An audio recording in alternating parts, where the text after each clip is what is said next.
And good morning, everyone, and welcome back to NeelyFX. My name is Michael Neely, and this is the channel where we talk about foreign exchange trading, prop firm trading, building EAs for expert or building expert advisors for the MetaTrader 4, MetaTrader 5 platforms, and in general, just helping you become a better trader. We've got a lot to talk about today. It is Friday, May the 1st, and we had some interesting things happen yesterday morning in the London session right after I finished the video. So it's going to be kind of fun today. May not be as robust today as it was yesterday, but however, today is another day. First off, I don't want to remind you, don't forget to like the channel if you like the video. Hit the thumbs up button and subscribe if you want to see more of these videos or want to know when I'm doing stuff out and about in New England, because me and my better half do like to go out and partake of the scenery, so to speak. So we don't really, you're not going to see us setting Ferraris on fire or doing anything like that, because one, we've got too much respect for the Ferraris, and two, because, well, I'm just not quite there yet in my career yet where I can set things on fire. Let me see. And I probably never will, because I have too much respect for money and for the cars themselves. So with that, let's go ahead and get into well, we are going to be putting money at risk. So let's talk about those risks, because you need to know about them. This channel is for educational and entertainment purposes only. It does not constitute trading or financial advice. I'm a professional trader, not a broker, trading my own capital. I do not solicit funds, manage client accounts, nor do I hold CFTC or NFA registration. Forex trading is highly speculative with a high risk of losing some or all of your investment capital. Only trade with funds you can comfortably afford to lose. And here's the CFTC risk disclosure. Forex trading carries a high degree of risk and may not be suitable for all investors. The high degree of leverage can work against you as well as for you. Before trading Forex, consider your investment objectives, experience, and risk appetite. You could sustain a loss of some or all of your investment capital. And also, it's where I live up in New England. It's kind of hard to, with all the potholes after the snow piles beat up the streets. You don't want to have a high ticket car up here, because the streets will tear your car up. But for that, this is where we are right now. I've got it set on the Japanese 10-year, because I want to show you something kind of interesting. This is the U.S. 10-year on the weekly basis. I want to lead up to what's going on here. Better yet, let's go and do what happened first yesterday. We'll go down to, let's talk about me some more. I'm sorry. Let's talk about the trading applications that I have out right now. We've got more on the way. We've got one testing right now. Right there. So that's where we are right there on that account. That is my MetaTrader 4 account, and we're testing a new EA right now. So far, it's not trading anything, because we're trading a certain aspect of it to see what the results are. Let's see, what are we going after that? Oh yeah, here are the two EAs that I have finished. I do want to put out some new versions of these coming soon, so we will see what happens with those as time goes on. And then my little Forex website is tradingforexforprofit.com. It's designed to build a journal, trading journal, and also help build the disciplines that it takes to move from novice trader to experienced trader and into the more professional realms of trading. And by building risk first trading dashboard. That's what it is. And it's trading with more structure, discipline, and fewer costly mistakes, because Forex can get costly very quickly. Let's see. Here's the currency strength meter for today. The Canadian is on top. That's weird. We also have the European, right? The euro right underneath it, and the dollar. The Japanese yen is way down here, and then the Pacific Rim, the whole Pacific Rim is down here, with the exception of the Great British Pound. Risk off meter today is risk on, so we have might be a good day to get into the stock market, if that's where the big boys are moving their money today, and stuff of that nature. What else have we got going on? Oh yeah, it is Monday, so we have a brand new trading challenge here at Audacity Capital. Where'd it go? Here a minute ago. There it is. Oh. I think I'm running out of computer juice on my computer. I think I have too many things open. That's probably sucking a lot of things out of there. There you go. Close that out. See if that gets better. Oh well, here is the my brand new trading account for May. This is the May trading challenge. from Audacity Capital, based out of London, England, and we are going to be challenging ourselves to trade better in this. Let's see. So with that, let's go ahead and get into what happened yesterday. So it was some very exciting news yesterday when we had Forex Trader Factory. I'm going to come here too and refresh here and see if we have any more news like this. I'm glad that stayed. Yen strengthened sharply against dollar. Yes, it did. It's down about 60 pips today, and that is just not a fraction of what happened yesterday. So we have the this is a weekly chart for the U.S. 10-year. You've got the bond yield going pretty much in a straight line, not really going up or down too much. It's getting really calm in here too. It's very strange. And then we have the Japanese yen 10-year, and look how it is going up and to the right. So that is we have increasing interest rates in Japan, and right now they're holding interest rates lower. But I'm surprised they did not raise interest rates this past session. They may next month, so we'll see what happens with that. Meantime, let's get back into the dailies, and we'll show you exactly what happened. DXY down. DXY is down. It's down to 96.08. Still not quite down to where it was before the U.S.-Iran conflict started, but it is really close to that. So we did get almost a full retrace into that. I guess pieces breaking out, maybe. That'd be cool. Let's see, we have the European, the pound is still leading the euro, as indicated. The euro is fighting back a little bit, but not enough to really get anybody's attention. We have the euro versus the dollar. Big gains yesterday. Big gains, but good enough. Opened at 1678, closed at 1748, so call it 60 pips, 70 pips. Not bad. Euro pound versus the dollar. Look at this one.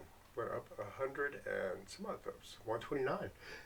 So 129 pips up on the pound versus the dollar. This has been another good place to trade for a weakness on the dollar. The Swissy down. And then forming a little doji candle right there. It is a Friday, so we'll see what happens with that. It is right on the first mediation, or the first deviation of the standard deviation of the Bollinger Band. So we'll see if that's going to hang out there or not. Here's the big one. Well, one of the big ones. Look at that giant candle right there. That is a 377 pip drop. A massive drop. It came right after the note that Japan mentioned that there may be some intervention going on. It's got room to fall. A lot of room to fall, actually. However, right today it's not trading as well as it did yesterday. I'm not sure if the Japanese actually did intervene, or if the just hint of it just freaked out the traders in London. Because the New York session was not open when that happened. So then the New York traders traded the London session too. So it's not like any one particular country was started in the other one. Look at this one. This one finished down 315 pips. At one point, it was down over almost 500 pips on the Great British Pound versus the yen. The dollar versus the yen is the one that they're most concerned about because the U.S. economy is much bigger than the British economy, and is also a much stronger currency. We'll call it that way. I don't want to say, I don't want to love Britain, but hey. But the British pound versus the yen is the one that has the biggest swings. It does swing harder than the dollar versus the yen, and you can get some bigger gains there. I got 100 pips off of it yesterday on one of my accounts. I did not load up on all of my accounts because I wasn't sure if it was going to happen or not, but I did come in with a sell stop that did get triggered, and maybe about 100 pips yesterday. So that's good. Not very often I do that. Those are rare. If I could do that every day, then somebody else would be making my videos, actually. Actually, I would. They're fun to do. The euro versus the yen. But you get the picture. I'll be doing it from a beach somewhere, maybe. Maybe. Who knows? The euro versus the yen today is also got beat up on yesterday by about 350 pips. Down. Today it's forming a little doji right there. So we'll see if that's going to continue or if that's going to be a reversal. Might be time for a reversal for it to perk back up again. It doesn't go up as hard as it falls, but then nothing does in Forex, and that's what actually this test is about. We're testing the buy side of this. Oh look, we got a winning trade. How about that? A little $8 trade on a prospective $750 account, because I'm aiming this to help smaller traders. Big traders don't need help. If they do, I mean, I'm willing to help them, but it's never mind. I think the bigger market is the people who are trying to figure out how to trade. Canadian versus the yen. Right here, it is coming down. Also got beat up on yesterday. This is more correlating to the oil trade. So we'll see where the oil trade is in just a minute. I prefer the NYMEX instead of the WTI because the WTI has got great big export capabilities, but as far as the price of gasoline goes, we can't refine it in the United States from what I understand, which is strange. We can't refine our own oil, so we have to sell it on the market. And then again, that may make it the bigger oil indicator. However, I like the NYMEX just because I'm forced to have it. It's one I've been watching for 30 years. The NYMEX crude oil is sitting at about 105, down a little bit. It's looking like it might be holding at 105. Again, this is not the worst it's ever been. It's trading at 122 and 121 and up to 122 and 2022 and over 145 in 2008. So this is not the end of the world. It's going to put a little squeeze on our consumers, especially here on consumers. But yeah, it's not comfortable, but it is there. Aussie versus the dollar, right there. It is topping out right at 71.28. Not bad. So just under the 72 mark.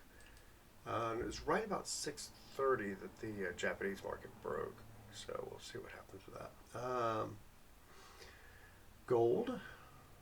It is also a oh yeah, something else I want you to keep in mind. If you're going to trade if you're going to sell short the dollar versus the yen or the pound versus the yen, if you're going to short those, make sure that you have an expiration before the market closes. Because if you go to the buy stop or the sell stop and it doesn't get triggered, it'll just expire, and that way you don't get caught on the wrong end of the or if it does get triggered, that it sells out before the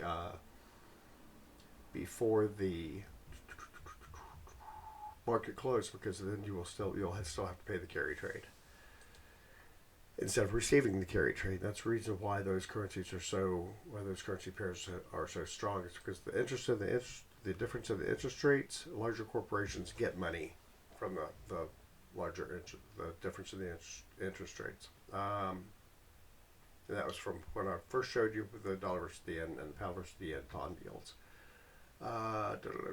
Gold, we talked about that. Kind of petering out a little bit. Not really glittering today. However, at $45 an ounce, it is glittering a lot. Platinum also correlating with gold. Palladium correlating with gold, and silver also correlating with gold. So they're all down fractionally today. So let's see what the software stocks did yesterday. IGV is down a little bit. HubSpot got beat up on, and so did Salesforce. Intuit is also down. GoDaddy up 1.2% for some reason. Adobe down up another 1%. And I had to update Photoshop today because they're going to add some new regenerative features. I don't think I want new generative features. But at any rate, NVIDIA down 4.6%. How about that? On a day that the NASDAQ went through the proverbial roof. I'm getting messages over here too. That's kind of fun. I'm getting famous. Let's see. Also, what else? Upwork. Flat yesterday. Wow, nothing happened yet. They've halted trading on me yesterday. That'd be cool. But at any rate, I don't think they halted trading on it. I was just joking a little bit. I'm going to throw Bitcoin in here as the last. I don't like Bitcoin, and I definitely don't trade Bitcoin. I've noticed a lot of quote-unquote Forex traders that have disappeared from social media because Bitcoin is down hugely, and I think it's they were resting on their Bitcoin laurels. and attempted to trade Forex and got bit, is I think what happened. One of the guys used to set the Lamborghinis and Bugattis on fire, and he hasn't been on social media lately. Hasn't released anything new lately, so we'll see what happens with that. I'm not going to pay attention to it because I don't. And secondly, I don't like anybody who sets expensive cars on fire. But that's what happened with Bitcoin. It's down bigly still off its lows of 125 and not really going back to, not really charging through the tops either. And as you can see, everything does come down faster than it goes up. So that's just about everything. Why? I don't know. It's just the nature of the markets. So with that, that is about all I've got for today. We will see about what's going on here as soon as we get. These are also this also reflects my trading strategies. I go to the buy stop instead of going in with a full market trade. So you may want to keep that in mind if you're trading. That way you're not completely exposed to the markets. Oh look, it's another loss. So we will see what happens with that. It's interesting. This is my focus right now, is to see how I can get this marketing and profitable. With that, that's about all I've got for today. So with that, I'll go back to, where was I? No, I lost my computer. There we go. If you have any questions, by all means, hit me up in the comment section. If you want to see more of these videos, then I invite you to subscribe to the channel. I'd love to have you. And let's see what else. Oh yeah, if don't forget to hit the thumbs up button if you like this video, and I will talk with you later. Tomorrow we do not have the video coming out, but I will have the weekly look ahead coming out on Sunday. So with that, you guys have a great one. Happy trading. I'll talk to you later. Bye.